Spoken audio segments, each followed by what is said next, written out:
The night was cold and silent, the streets empty and wet after a long rain. Ethan walked alone through the narrow path between the metal buildings of the abandoned industrial zone. The world had changed since the alien war. Humans and aliens no longer trusted each other. Every step he took echoed against the rusted walls, reminding him that he was completely alone. He worked as an engineer, fixing broken machines and power units no one cared about anymore. Life was simple but lonely. He liked it that way until that night, when a sound changed everything. At first it was only a faint cry, soft and trembling. Carried by the wind, Ethan stopped. Thinking he had imagined it, then it came again, a voice, weak and desperate. "Mom, please, help me." The voice was not human. There was a strange tone in it, like music mixed with pain. Ethan's heart began to race. He turned his flashlight toward the sound and moved closer. Between piles of old metal and debris, he saw something glowing faintly. He took a slow step forward and then froze. It was a small figure crouched in the corner, shaking. Her skin glowed a soft blue, her eyes wide with fear. She was a child, an alien girl, maybe 8 or 9 years old by human guess. Her clothes were torn, her hands dirty. She looked lost and terrified when she saw Ethan. She tried to crawl away. "Hey, it's okay," Ethan said softly, lowering his light. "I won't hurt you." She stared at him, trembling. Her lips quivered as she whispered, "Please, don't call them," Ethan frowned. "Call who?" "The hunters," she whispered. Her eyes darted toward the sky, where red lights blinked through the fog. Ethan followed her gaze and saw patrol drones flying above. Scanning the ground, his chest tightened. He knew what that meant. The city patrols had orders to capture any alien on sight, or anyone helping them. He could walk away right now. Pretend he never saw her. It would be the smart thing to do, but he couldn't. He slowly removed his jacket and placed it around her shoulders. "You're freezing," he said quietly. "What's your name?" "Laura," she said in a tiny voice. "Laura," he repeated softly. "All right, Laura, I'm Ethan. I'm going to help you, okay?" She nodded weakly, still watching the sky. Her glowing skin dimmed when she calmed a little. Ethan looked around. He had to move fast. The drones were getting closer. He picked her up carefully. She was lighter than he expected. Like holding air, they ran through the alley, splashing through puddles. Ethan's boots echoed against the metal. He knew the area well. There was an old tunnel ahead, a forgotten subway line he used for scrap work. It could hide them. Behind them, the buzzing sound of drones grew louder. A red beam passed near his head, scanning. He ducked behind a container and pressed Laura against his chest to keep her quiet. Her tiny hand clutched his shirt tightly. When the drones moved away, he took a deep breath. "We need to get off the street," he whispered. She nodded silently. They reached a heavy door covered in rust. Ethan kicked it open and slipped inside. The tunnel was dark and smelled of dust and old oil. He turned on his small lamp, lighting the path. Laura looked around with wide eyes. "Where are we?" "Safe," he said, though he wasn't sure. They walked deeper into the tunnel until they reached his hidden workshop. It was filled with tools, cables, and half-broken machines. Ethan set her down on a small cot and handed her a cup of water. She drank slowly, her hands shaking. "You said you were looking for your mother?" Ethan asked gently. Laura nodded, her eyes filling with tears. "Soldiers took her. When they came to our village, I ran away. But I don't know where she is." Ethan felt a sharp pain in his chest. He had seen war. He knew what happened to prisoners. "Do you have anything from her?" he asked. She lifted her wrist and showed him a small, glowing bracelet. "She told me never to take it off." Ethan leaned closer. The bracelet was made of strange crystal, pulsing with faint light. It looked like it was trying to say something. He didn't understand the alien symbols, but his engineer's mind felt there was something hidden inside. "Maybe this can help us," he murmured before he could ask more. A loud metallic clang echoed from above. Ethan froze. The scanner drones were right over the tunnel. Searching, the girl's glow brightened slightly, betraying their position.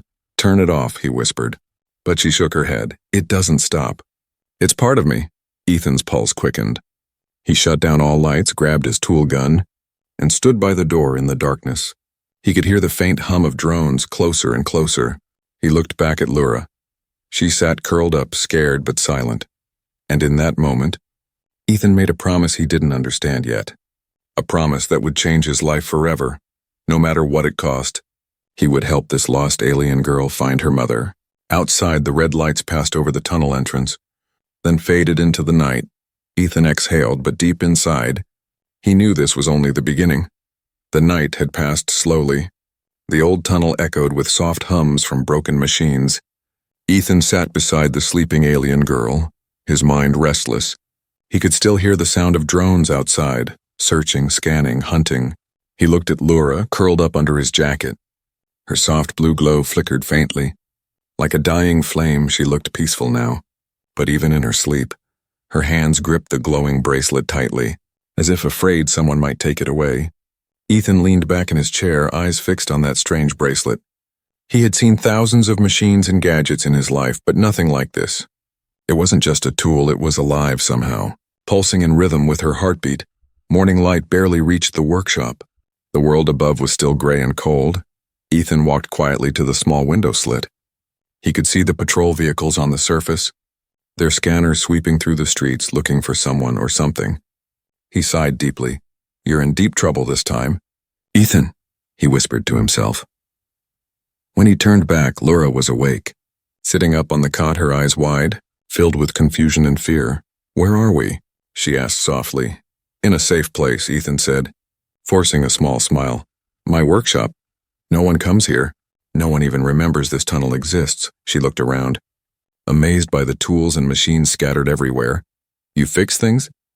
she asked, touching a small robot head lying on the table. "Yeah," Ethan replied. "Broken things, old tech. Stuff people throw away." Laura smiled faintly. "That's kind," she said. "You fix things others forget." Her words made him pause for a moment. He had never thought about it that way. Maybe she was right. He sat beside her and nodded toward the bracelet. "That thing on your wrist? It's not just decoration, is it?" Laura shook her head. "It's from my mother. She said it would help me find her if we ever got separated." Ethan reached for his scanner tool. "Can I take a look?" She hesitated, but then nodded slowly, trusting him. The scanner beeped as he brought it close to the bracelet. The light from it glowed brighter. Symbols started appearing across his screen. Unknown language. Alien code, something beyond human design. Ethan frowned. "It's not just a tracker," he murmured. "It's sending something." Laura looked scared. "Sending? To who?" Before he could answer, his monitor flickered, showing a faint red light. A signal someone, somewhere, had detected the bracelet's activity. "Oh no," Ethan muttered, quickly shutting off the scanner. He looked up at her. "We need to be careful. That bracelet might be calling someone. And not your mother." Laura's eyes filled with tears. "But she told me it would bring me to her." Ethan sighed softly. "Maybe it still can. But we have to make sure it doesn't bring the wrong people first." He stood up and started working fast, pulling wires, connecting small chips. "If I can block its signal, maybe we'll have some time," he said, more to himself than to her. As he worked, Laura wandered around the workshop. She stopped near a broken mirror, looking at her reflection. Her face showed sadness and exhaustion. "Do humans hate us?" she asked quietly. Ethan froze for a second. "Not all of us," he said finally. "Some people are just afraid of what they don't understand." Laura turned toward him. "And you? Are you afraid?" Ethan looked at her glowing eyes. "I was," he said, "but not anymore." Hours passed as he worked on the bracelet. The air smelled of burnt metal and oil. Finally, he managed to create a small blocking device. He attached it to the bracelet and the pulsing light slowed down. "That should keep us hidden for a while," he said. Wiping sweat from his forehead, Laura smiled weakly. "Thank you," she whispered. "You're risking a lot for me." Ethan shrugged. "Guess I've always had bad timing," he said with a half smile. But deep down he felt something strange, like he was meant to help her. Suddenly, a soft metallic sound came from the tunnel entrance. Ethan froze. His sensors showed movement nearby. He quickly turned off the lights and motioned for Laura to stay silent. The door handle turned slightly, and then stopped. A shadow moved outside. Heavy footsteps echoed. Someone was there listening. Ethan picked up his tool gun and waited, heart pounding. After a few seconds, the sound faded away. Whoever it was had moved on. He waited several long minutes before turning the light back on. "They're still looking for you," he said. "We can't stay here for long." Laura's face fell. "Then where will we go?" Ethan looked at the glowing bracelet again. "That thing, it's not just a tracker, it's a map," he said. I think your mother is somewhere out there, maybe even off-world. Laura's eyes widened with hope. You can find her? Ethan hesitated but nodded. I can try, but it won't be easy. He turned to his old terminal and began decoding the alien data again. The screen flickered with strange coordinates, numbers, and symbols, and then a faint voice came through. A woman's voice, echoing through static. Laura, my little light, stay safe. Laura gasped. That's her, that's my mother. Ethan looked at her, shocked. It's a recorded message, hidden inside the bracelet. The workshop suddenly filled with emotion and fear. The message ended, but now Ethan knew one thing for sure. This was far bigger than just helping a lost child. Outside, above the tunnel, red lights flickered again in the fog. Patrols were getting closer, and unknown to Ethan, the bracelet's signal had awakened something else. Something not human, and it was coming for them. The small workshop was silent except for the faint hum of Ethan's old terminal. The air smelled of metal and dust. Laura sat close beside him, her bright eyes fixed on the screen as the strange symbols kept flashing across it. Ethan's fingers moved quickly over the controls. He was trying to decode the bracelet's message. Every time he thought he understood it, another layer of encryption appeared. It's like someone doesn't want us to find the truth, he muttered under his breath. Laura clutched her bracelet tightly. My mother said it would lead me back to her, she whispered. Please don't give up. Ethan looked at her and gave a faint smile. I won't, he said softly. I've come too far to stop now. Minutes turned into hours. The screen finally began to stabilize. Strange glowing letters appeared, forming a rotating 3D image of a planet, then an orbiting ship. Ethan zoomed in, his eyes narrowing. That's not Earth, he said. It's a detention vessel, orbiting just beyond the moon. Laura's hands trembled. She's there, isn't she? Ethan didn't answer. He could see power readings and cell locations on the ship. All the signs pointed to one thing. Her mother was still alive, but something else was hidden behind the data. A second signal, faint but active, was transmitting from the bracelet. It wasn't just showing them the location, it was calling out to something. Ethan's heart sank. No, no, no, he whispered as his terminal beeped. Someone's tracking this feed. Laura looked scared. What do you mean? They found us, Ethan said quickly, shutting the monitor. He ran to the window slit and looked outside.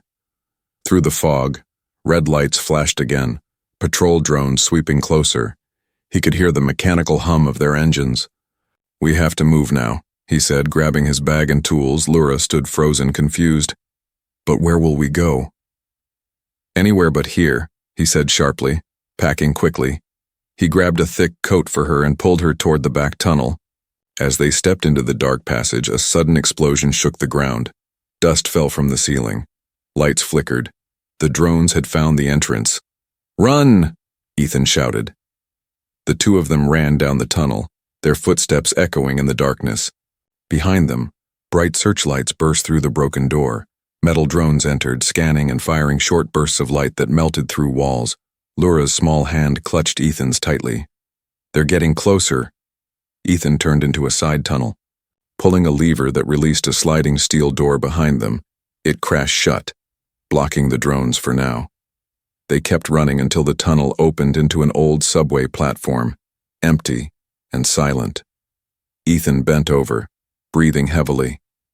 We can't stay underground forever, he said. We need to get out of the city.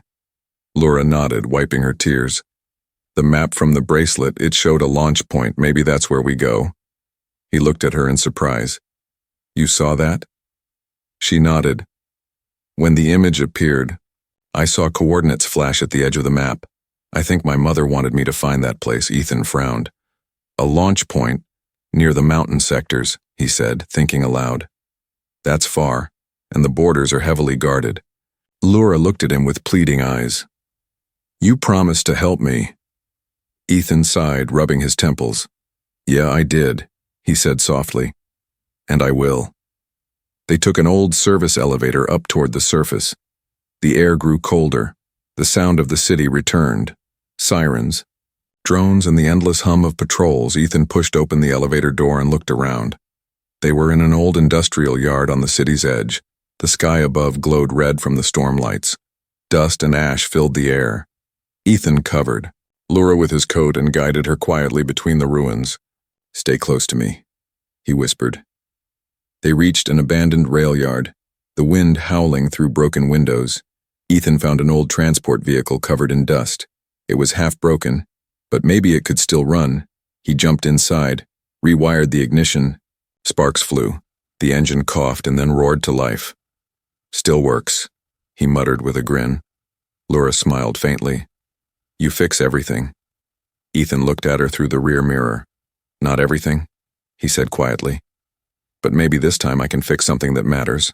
As they drove through the dark outskirts, Laura's bracelet began to glow again, softly, warmly, like it was guiding them. Ethan checked his scanner. It showed the same coordinates she mentioned. The launch site was hidden deep within the northern wastelands, miles from civilization. But just as he felt a bit of hope, the radio crackled with static. A cold voice spoke through it. "Unit 47, we've located the fugitive signal, moving northbound." Ethan's blood ran cold. He turned off the radio. "They're tracking us through the vehicle's network." He hit a switch, turning off all the lights. The transport went dark, gliding silently through the ruins. Laura whispered, "Will they catch us?" Ethan looked at her and shook his head. "Not if I can help it." The wind outside grew stronger, carrying the sound of distant engines. They could see red lights sweeping across the clouds. More drones, more patrols. As they crossed the bridge over the Black River, the bracelet glowed brighter, projecting a small hologram of a woman's face. Her voice was faint but clear this time. "Laura, my little light. Trust the human. He is the key." Laura gasped, tears rolling down her face. "That's her. That's my mother." Ethan's hands tightened on the steering wheel. His mind raced with questions. How did her mother know about him, and why was she calling him the key? Before he could speak, the rear mirror flashed with red lights. Drones were right behind them now, closing in fast. Ethan pressed the accelerator. The vehicle roared across the bridge as searchlights filled the air. Laura clung to his arm, whispering, "Don't let them take me." He looked at her with determination. "They won't," he said firmly. "I promise." Ahead of them, the horizon flickered with blue light, the edge of the wasteland, where the next chapter of their dangerous journey would begin. The night sky burned with red clouds as Ethan's transport roared through the broken road. The sound of engines echoed in the distance. Drones followed like hungry wolves in the dark. Their scanners flashed against the black ruins, hunting for any trace of movement. Laura sat beside Ethan, holding her glowing bracelet tight. Her face was pale, her eyes wide with fear. The vehicle rattled as they crossed an old bridge, metal shaking beneath their wheels. "They're getting closer," she whispered, looking behind. "I know," Ethan said, his hands gripping the wheel. "Hold on." He pressed a switch, and smoke burst from the exhaust, covering their trail in thick fog.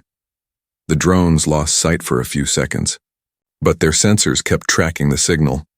Laura looked down at her bracelet, the glow flickering rapidly. "It's them, isn't it? They're following this." Ethan nodded grimly. "Yes, but I think I can use it against them." He reached into his bag, pulling out a small metal cube, a signal jammer he had built years ago. "If I overload this with the bracelet's energy, we might knock out their tracking for a while." Laura blinked. "But it could hurt you." Ethan gave a small smile. "Story of my life," he said. "Don't worry about me." He attached the jammer to the bracelet, twisted a wire, and a sharp flash of blue light burst through the cabin. The drones above jerked and spun wildly, their red lights flickering out. Then silence. Laura gasped, "You did it." Ethan grinned. "For now," he said, "but we need to keep moving." The vehicle sped out of the ruins and into the open wastelands beyond the city. The sky turned darker, the air filled with dust and ash. Nothing grew here anymore. The land stretched endless, broken and quiet. As the silence settled, Laura looked out the window. It's all dead, she said softly. Was it always like this? Ethan shook his head. No. This used to be farmland once. Before the war, she turned toward him. The war between humans and my people? He nodded. Yeah, they said your kind attacked first, but now... I'm not sure what to believe anymore. Laura held her bracelet closer. My mother said the war started because of fear, not hate. Humans were afraid of how different we looked, and we were afraid of how powerful humans were. Ethan stayed quiet for a moment, the engine humming softly. Fear destroys faster than weapons, he said finally. The sun began to rise. Pale and weak through the dusty sky, they stopped near a broken highway sign to rest. Ethan climbed out and looked around. The landscape stretched wide, twisted metal, dry sand, and shattered towers. This place feels haunted, he said. Rubbing the dust off his hands, Laura stepped out and looked at the sky, her skin glowing faintly in the morning light. It's beautiful, she said softly. Ethan smiled. You see beauty even in ruins. She looked at him. That's what my mother used to say. That every broken thing can be fixed if someone still cares. Those words hit him deeply, reminding him of his own past, of the people he couldn't save during the war. He sighed. Maybe your mother and I would have gotten along. Before Laura could reply, a sharp sound cut through the air, a whistling hum. Ethan's eyes snapped up. Get down! He shouted, pulling her to the ground as a drone missile hit the sand nearby, exploding in a burst of light and dust. They crawled behind the wreckage of an old truck. Ethan pulled his blaster from his belt. They found us again, he said, anger in his voice from behind the smoke. A group of armored soldiers appeared, not drones this time. Real men. They moved in formation, scanning the wreckage. Laura's voice trembled. Who are they? Ethan peeked from behind the truck. Military cleanup unit. They don't take prisoners, he fired a shot, hitting one soldier's visor. Another beam struck the truck, melting its metal edge. Laura covered her ears. Scared, Ethan tossed a flash grenade. The blast lighting up the sky, he grabbed her hand. Run! They ran across the sand, their feet kicking up dust. Ethan's lungs burned. He turned and fired blindly to cover her. A bullet grazed his arm, but he kept moving. They reached a rocky ridge, climbing fast. The soldiers' voices echoed below. Target moving north, repeat north. When they reached the top, Ethan pulled Laura into a small cave hidden by stone. Both of them gasped for air. Sweat and dust covered their faces. We can't keep running forever, Laura whispered. Tears in her eyes, Ethan leaned against the wall. We don't have to, we just need to reach that launch site, he said. Your bracelet, show me again. Laura lifted her arm, and the bracelet projected a map in faint blue light. The symbol of the moon blinked at the top. Then an arrow pointed northeast. There, Ethan said. That's our path. But something new appeared on the hologram, a small red dot moving toward them faster and faster. What's that? Laura asked. Ethan's face turned pale. Not human, he said slowly. Something else is tracking us now. Laura's bracelet pulsed harder, the light turning almost white. It's reacting, she said. I can feel it. Like it knows who's coming, Ethan's eyes narrowed. Who? Laura looked into the distance, her voice barely a whisper. My mother's people. Ethan froze. Then why does it feel like they're not here to save us? The wind howled across the wasteland, carrying the sound of engines, deep, heavy, not human-made. Ethan stared out at the horizon, where dark shapes began to rise from the storm. Whatever was coming. It wasn't just soldiers or drones. It was something far older, something powerful, and it was heading straight for them. The desert wind howled through the broken rocks. Ethan held his breath as the strange flying shapes drew closer. Their engines were deep, humming like thunder, but the sound didn't belong to human machines. It felt older, smoother, alive. Laura stood beside him, her glowing bracelet pulsing faster and faster. It's them, she whispered. My mother's people. They found me. Ethan's heart raced, but he didn't share her hope. Or maybe they found both of us, he muttered, checking the charge on his blaster. The sky filled with light as 3 sleek alien ships appeared through the dust storm. They hovered silently above the ridge, their hulls covered with shimmering patterns that looked like water moving across metal. One ship landed gently, stirring the sand around them. A tall alien stepped out, his armor silver and black. His eyes glowed faintly blue. Like Lura's behind him, two more soldiers appeared, holding long staff-like weapons that crackled with energy. Lura ran forward before Ethan could stop her. "Please. I'm Lura. I need to find my mother," she cried. The tall alien looked at her, his expression unreadable. "You should not be here, child," he said in a calm but heavy voice. "You carry something dangerous." Ethan stepped closer, hand on his weapon. "She's just a child," he said sharply. "She's lost. And I'm helping her find her mother." The alien's gaze turned toward him.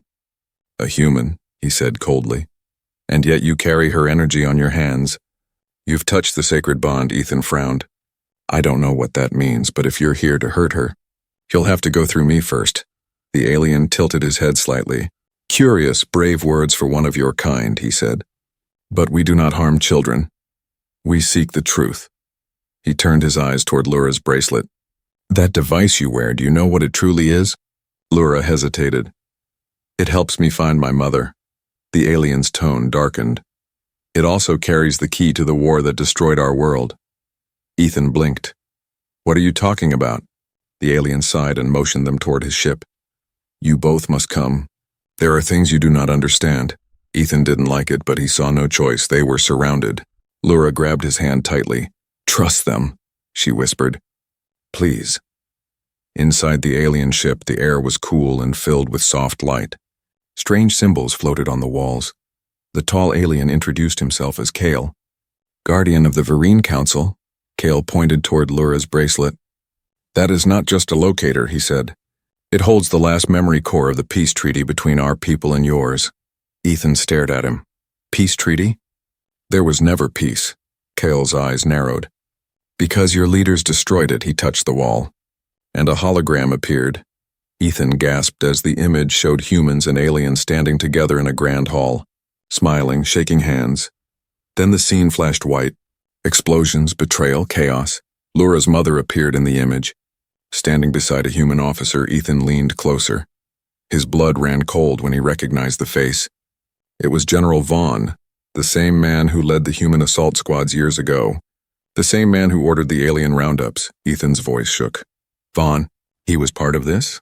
Kale nodded. "He broke the treaty, destroyed the archives, and blamed us for the attack. Your people believed the lie and the war began." Lura looked at Ethan, her voice trembling. "My mother tried to stop him. She said she could save both sides. That's why they took her, isn't it?" Kale nodded slowly.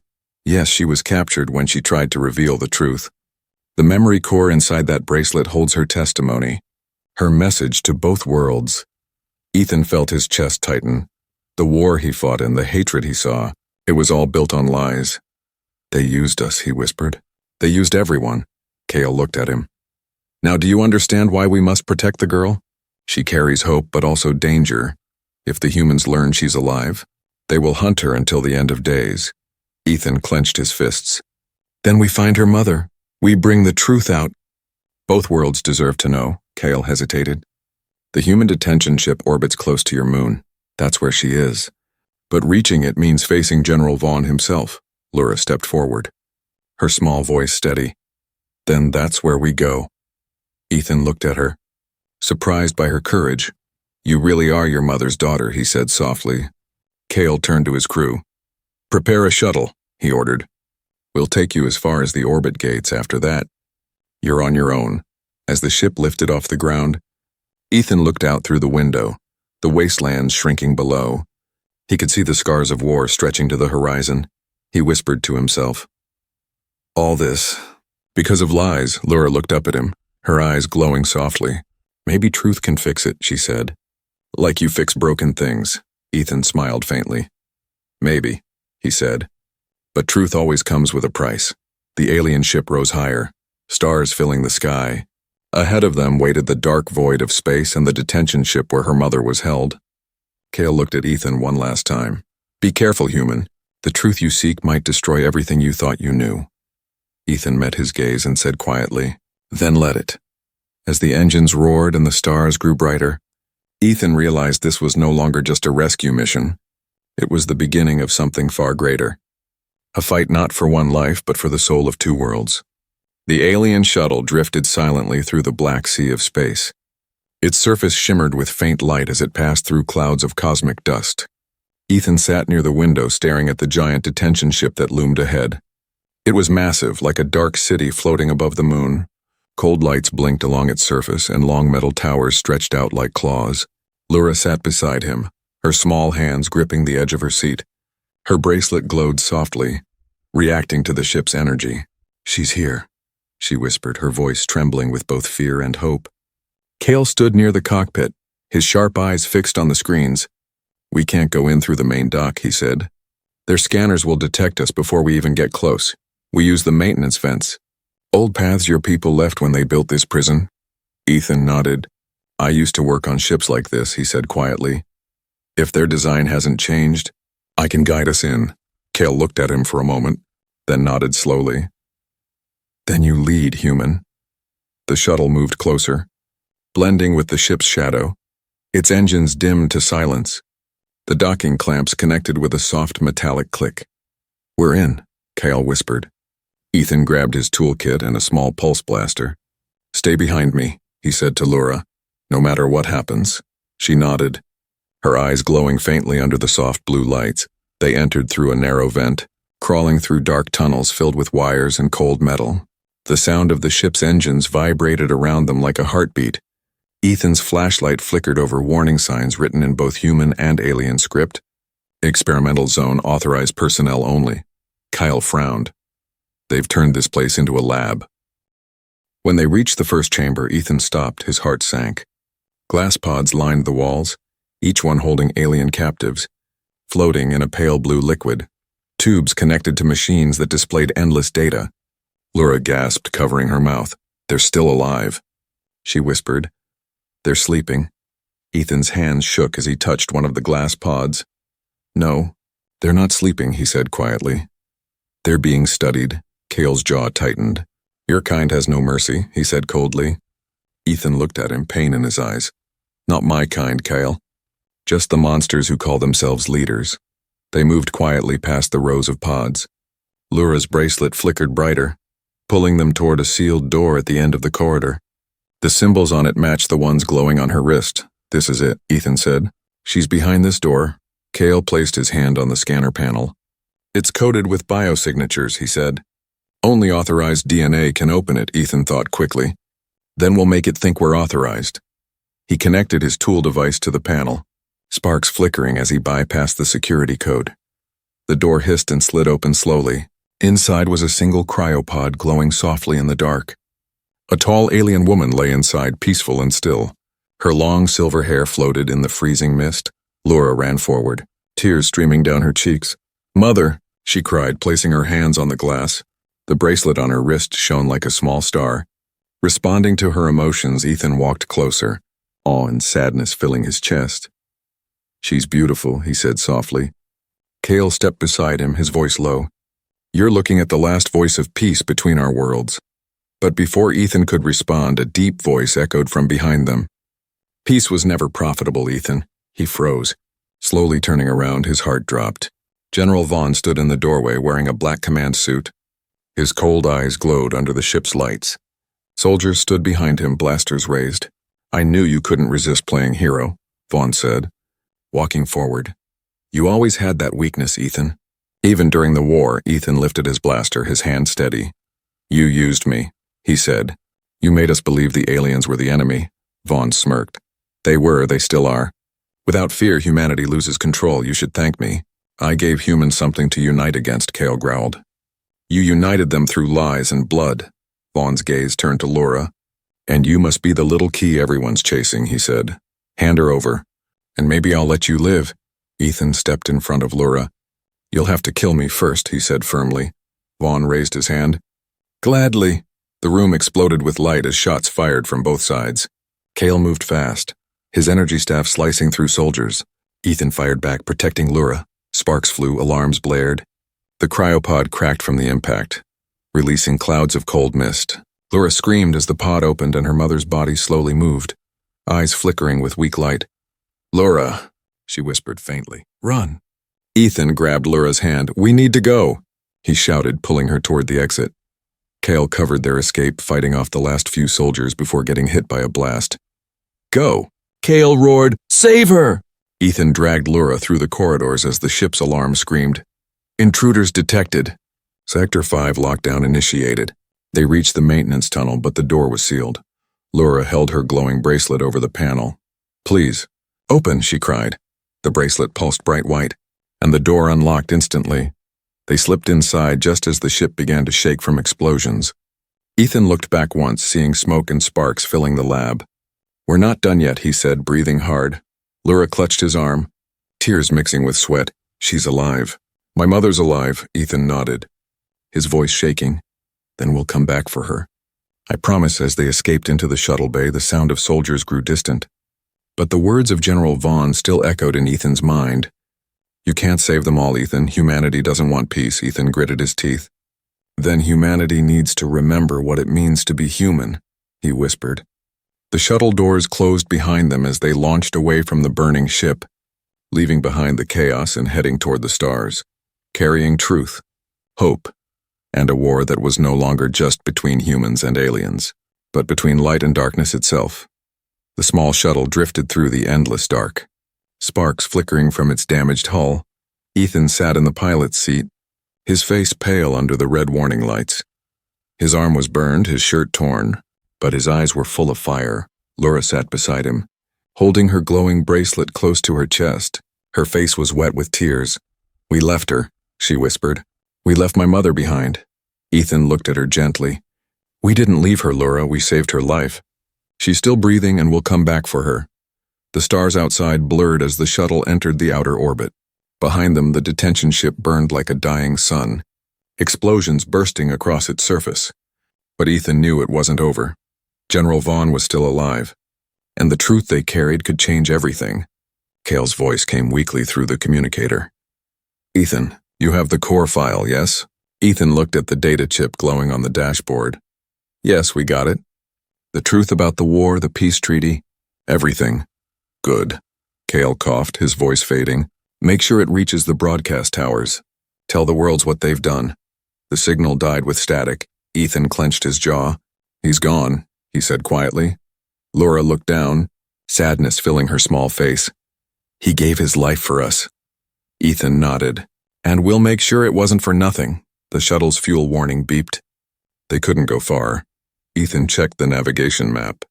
"Nearest relay tower is on Luna Base. If we can reach it, we can send the truth to every human and alien channel across the system." Lura wiped her eyes. "Then let's go." They flew silently toward the moon, the light of Earth shining faintly behind them. But halfway there, a cold voice broke through the radio. "You didn't think it would be that easy, did you?"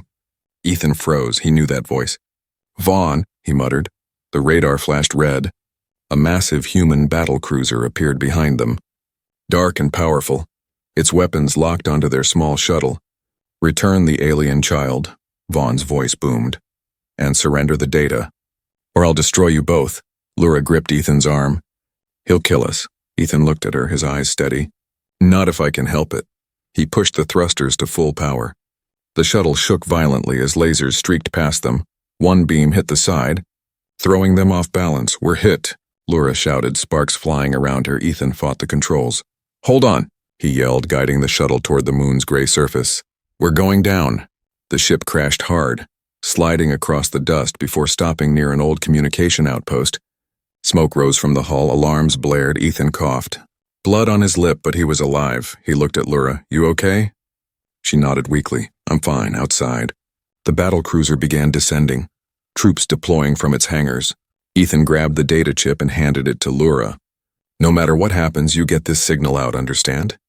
Her eyes filled with tears. "But you'll die if you stay." He smiled faintly.